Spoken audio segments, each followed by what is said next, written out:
90च्या दशकात किंवा जे WWE या रेसलिंग खेळाचे किंवा रेसलिंग एंटरटेनमेंटचे जे चाहते आहेत त्यांच्यासाठी एक दुःखद घटना आहे.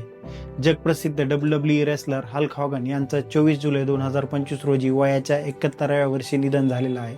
त्यांच्या राहत्या घरी त्यांचं निधन झालं. त्यांचं खरं नाव टेरी जेन बोलिया असं होतं. फ्लोरिडातील क्लिअर वॉटर येथील त्यांच्या घरी हृदयविकाराचा त्यांना झटका आला. या झटका आल्यानं त्यांना रुग्णालयात देखील दाखल करण्यात आलं होतं, जिथं त्यांना डॉक्टरांनी मृत घोषित केलं होतं.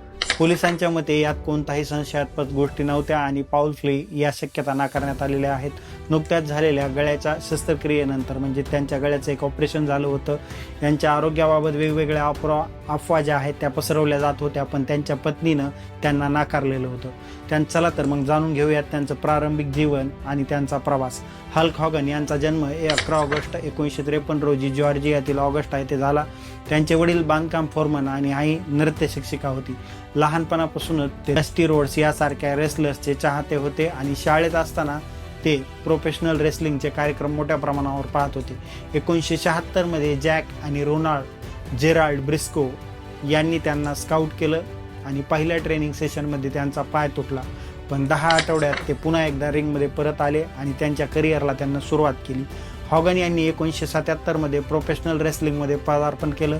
त्यांचा पहिला सामना ब्रायन ब्लेअर विरुद्ध झाला. 1979 मध्ये त्यांना विन्स मॅकमोहन सिनियर यांना WWF म्हणजे पूर्वी आत्ताची जी WWE आहे त्याला पूर्वी WWF असं म्हटलं जायचं, त्यामध्ये त्यांना विन्स मॅकमोहन यांनी आणलं, जिथे त्यांना हल्क हॉगन हे नाव त्यांनी स्वतः घेतलं.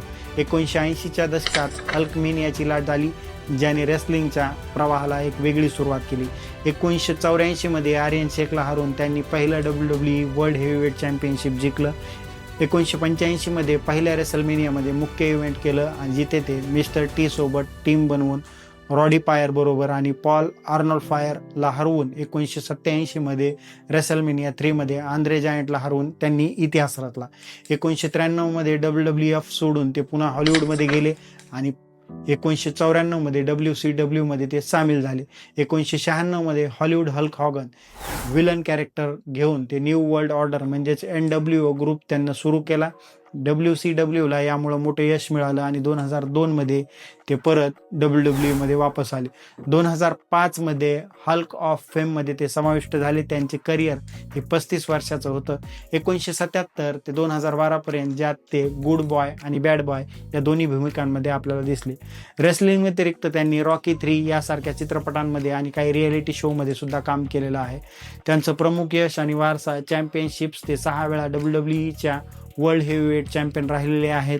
महत्त्वाचे सामने म्हणजेच 1990च्या आणि 1991 मध्ये सलग रॉयल रंबल त्यांनी 2 वेळा जिंकलेली आहे. रेसलिंगचा जागतिक स्तरावर प्रसिद्ध केलं आहे. 1980च्या दशकात WWEला मुख्य प्रवाहात आणलं. 2020 मध्ये NWOच्या सदस्य म्हणून दुसऱ्यांदा ते हॉल ऑफ फेम मध्ये समाविष्ट झाले. हॉगन यांनी रेसलिंग जगताला एक नवी ओळख दिली आणि त्यांच्या चाहत्यांना हल्कमेनिया म्हणून प्रेरित केलं जात होतं. त्यांच्या निधनाने रेसलिंग जगतात शोककळा पसरलेली आहे. जे WWE पाहत होते किंवा एकेकाळी ज्यांना WWE फार आवडत होतं किंवा आजही जे पाहतात त्यांच्यासाठी ही एक दुःखद घटना आहे.